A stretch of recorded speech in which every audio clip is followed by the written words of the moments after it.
So, the name of our lesson is The Address, and it is written by Marga Minko. Okay, let us read about the author.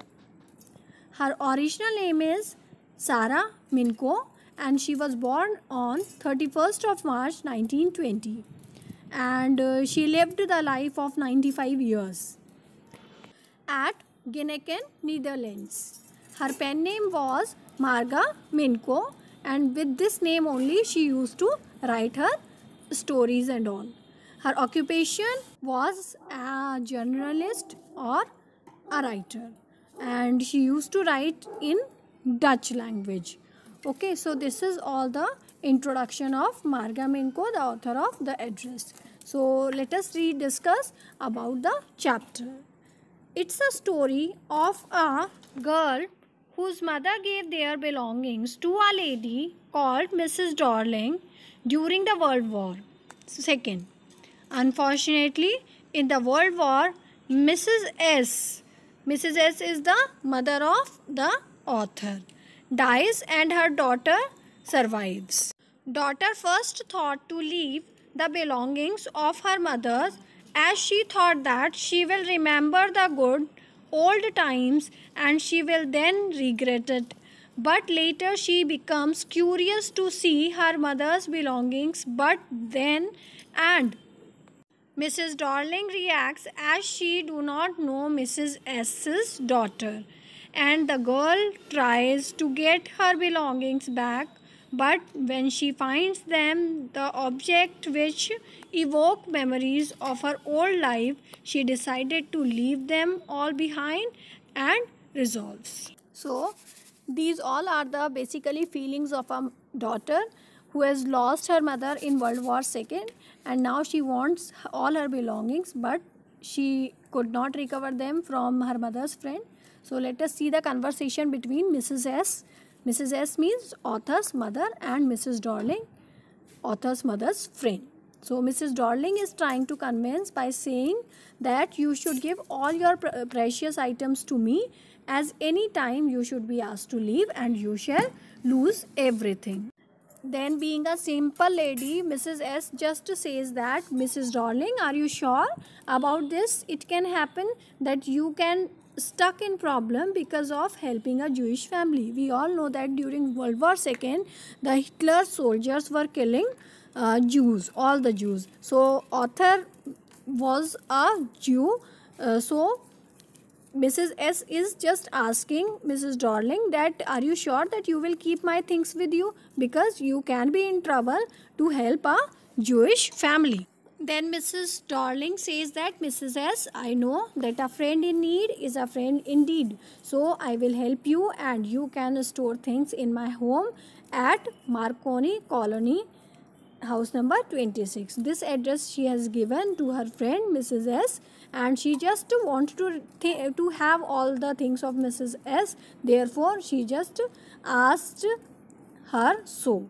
So let us see Mrs. S. Mrs. S just shows her concern towards Mrs. Darling, and therefore she says that a friend in need is a friend indeed. So Mrs. S become very much convinced that being a friend, she might be giving a good advice to her. Therefore she says, thank you Mrs. Darling for helping me in such a situation, and I could not have asked such a big favor. So she just says, I could not ask for this by myself, and I am so much thankful to you as you have given this choice to me. So this is all Mrs. S and Darling's interaction at the time of World War, when Mrs. S had given all her precious item to Mrs. Darling. And all this the daughter of Mrs. S doesn't know. So this address had been given by Mrs. S to her daughter to recover all the things of them from Mrs. Darling's house. Okay, so Mrs. S is dead, but her daughter survives. Her daughter thinks to bring back her mother's belongings. Mrs. Darling acts like she doesn't know her, avoids her, and The girl tries to get her belongings back, but when she finds them, the objects evoke memories of her old life. She leaves them behind and resolves to move, and she left.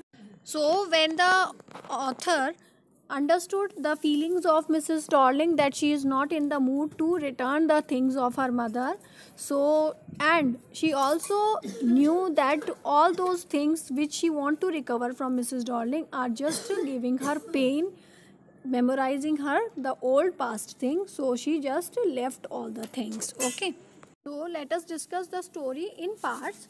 So in the first meeting, what happens? Let us discuss. In the beginning of the story, it is narrated how the protagonist was given a cold reception when she went to her native place after the war in search of her mother's belongings. So after ringing the bell of the house number 26 of Marconi Street, a woman opens the door, and on being introduced, the woman kept staring at her with silence. There was no sign of recognition at her face. She was wearing her mother's green knitted cardigan. The narrator could understand that she had made no mistake. She asked the woman whether she knew her mother. The woman could not deny this. The narrator wanted to talk to her for some time, but the woman cautiously closed the door. The narrator stopped there for some time, and then when the narrator went at Marconi Street, house number 26, to recover her mother's things from her mother's friend's house, so the lady recognized her, so she very coldly reacted towards the narrator. Let us see the part 2 of the story, in which the author is remembering her past. In the subsequent sections, the memories of the narrative bygone days came to light. Her mother had provided the address years ago during the war. She went home for a few days. She could find the few things in her house were missing. At that time, her mother told her about Mrs. Darling. She was happened to be an old acquaintance, the narrator's mother. Likely, she had renewed contact with her and had been coming there regularly. Every time she left the house, she took something home with her. She told her that she wanted to save all their nice possessions. The next day, the narrator saw Mrs. Darling going out their house with a heavy suitcase. She had a feeling glimpse of Mrs. Darling's face. She asked her mother whether the woman lived far away. At that time, the narrator's mother told about the address, house number 26, Marconi Street. After many days after the war, the narrator was curious to take record of the possessions that must still be at the address, and by this intention she went to Mrs. Darling's house. So when the narrator noticed at her house that many of the important things were missing, so she asked her mother. Her mother told her that Mrs. Darling all of a sudden has developed a friendship, a close relation with narrator's mother, and she advised her to keep all her important things, valuable things, to Mrs. Darling's house, and after the war she can recover them. And every time when Mrs. Darling comes to author's house, she just take all the valuable things along with her.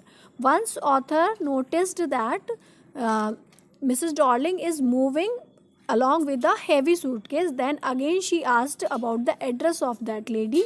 Then her mother told her house number 26, Marconi Street. So this is all the old memories which she is recalling in second part, at the time when she was being coldly treated by Mrs. Darling when she went to her house. Let us see the third part of the story. The concluding part of the story describes the second visit of the narrator. At the narrator's first visit yielded no result to, so she planned to go once again at Mrs. Darling's house. Interestingly, a girl of 15 years opened the door. She said that her mother was not at home. The narrator expressed her wish to wait for her mother. The girl accompanied her to the passage. The narrator, an old-fashioned iron candle holder next to the mirror, she just noticed, and the girl made her sit and went inside the house. The narrator was horrified to find herself in the room she knew and don't know. Means, how does she knew the room? Because the room was decorated with all the things of her mother which she had given to Mrs. Darling. So therefore she knew that room, and as the room was of Mrs. Darling's house, so she doesn't know that room. So in both the manners, she knew the room and doesn't know it. She found herself in the midst of familiar things which she longed to see again, but which troubled her in strange atmosphere. She had no courage to look around her, but she had no desire to possess them. She got up and went out to the door and left the room. She resolves to forget the address and moved on. So this is all the story. So in the story, we all have come to know that when the narrator went to Mrs. Darling's house to recover her mother's things which she has given during the World War II to her, and Mrs. Darling had also promised her that she will return all the things after the World War. But when the author went to Mrs. Darling's house to recover her mother's things, she did not allow her even to enter inside her house. And during the second visit, when Mrs. Darling was not at home, then only she could enter to ask her daughter to wait, that she will wait for Mrs. Darling. Then only she could enter inside the house. And when she entered inside the house, then she saw that all the things were decorated very nicely inside Mrs. Darling's house. And she knew that Mrs. Darling is not in the intention to return all the things, and she just felt pain that by looking towards all the things which just recall her old memories.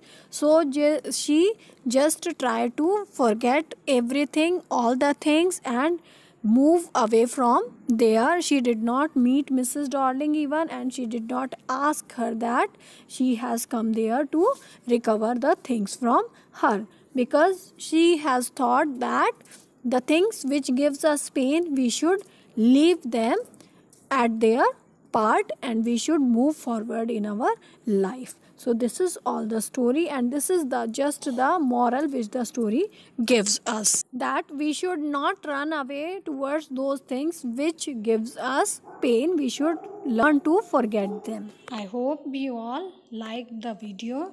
So read the chapter once more with the book so that it will be more clear to you. Thank you.